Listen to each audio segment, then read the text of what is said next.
வெளியே கிளம்பல. தூக்குதுறை வந்துட்டான்னு நினைக்கிறேன். உட்கார்ந்து இருக்க நம்மால் ஒருத்தனை ஏந்திரிக்க கூடாது.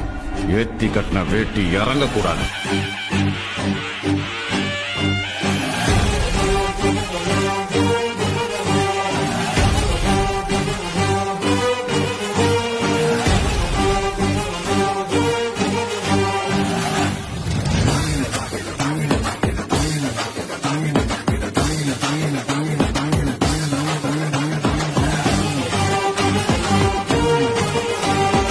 எதிர்க்கட்சி தலைவர்களுக்கும் என்னுடைய வணக்கத்தை தெரிவித்துக் கொள்கின்றேன்.